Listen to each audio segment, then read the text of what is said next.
Beardos and Paris Wilson, here to teach you about Sir Isaac Newton's 3 laws of motion. Now, we're going to talk about the first one. Okay, Newton's first law of motion. It can be stated in one word, inertia. An object at rest will remain at rest unless acted on by an unbalanced force. An object in motion continues in motion with the same speed and in the same direction unless acted upon by an unbalanced force. Now we'll show you a demonstration of Newton's first law. Okay, these demonstrations show how Newton's first law of motion works. We're going to demonstrate the first part of the law. What you need to do this demonstration experiment is a piece of paper, or like a card or something, a coin, and a cup. You place the cup on like this, and then you do that. And then you hit the card, causing the coin to fall into the cup.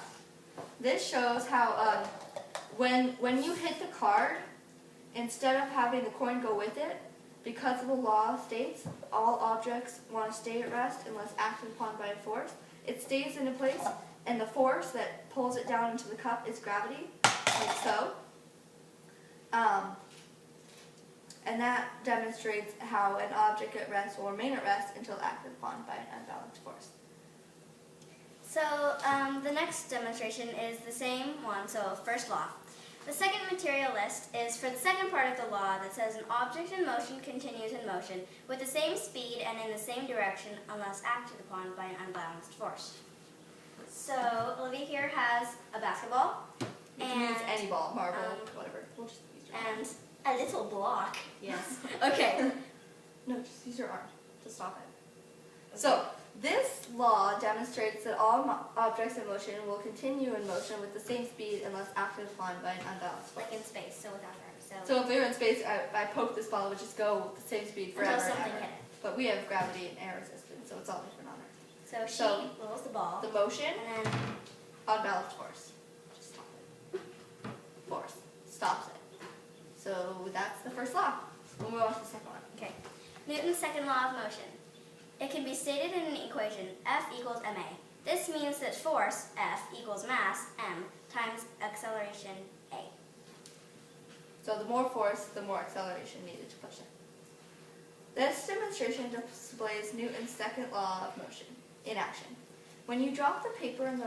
what you need is, for this, is a small rock and a wadded up piece of paper. And we're going to drop this on the pillow because it's going to be actually, no, this is good. So, what you do is you pick both objects up, you drop them at the same time. The heavier object, when you drop the paper and the rock at the same time, they have different masses, but they have the same force. The force is the gravity, and there are different ways. See, this one is very light, and this one is heavier because it's a rock. And so the thing is, if you have more mass, like the rock does, you need more acceleration to equal the force. So when you adjust one thing, you have to adjust everything else. And that's the first law. So the second law. Yes, second law. Third law. Okay. Newton's third law of motion. It can be stated in one sentence. For every action, there is an equal and opposite reaction. For example, if you have a balloon, and it's got air in it, and you let it go, the balloon will go up while the air rushes down. So the action would be the air goes down, and the reaction is the balloon goes up. One way to express Newton's third law of motion is we're going to do 2 experiments. The first one, you need a table and a pencil. You place the pencil on a table or flat surface. And this is a little bit hard to understand sometimes, but the pencil is pushing down on the table just as much as the table is pushing up against the pencil with an equal force. So like if they weren't equal, then like either the table would go through the pencil or the pencil would go through the table. And that just so that's kind of like if you have water or something like that. Yeah. And the next one is... one example of Newton's third law is when you drop a ball on the floor or throw it at the wall, the action is the ball hitting the wall or floor, and the reaction is the ball bouncing back. So what we're going to do, we have a ball here. I'm going to drop it, and the action is going to be it falling and bouncing, the reaction coming back up. I don't think this is going to work. Okay. See? That's really lousy. Not lousy, noisy. Oh, okay. And is that everything? Yeah. Ta-da!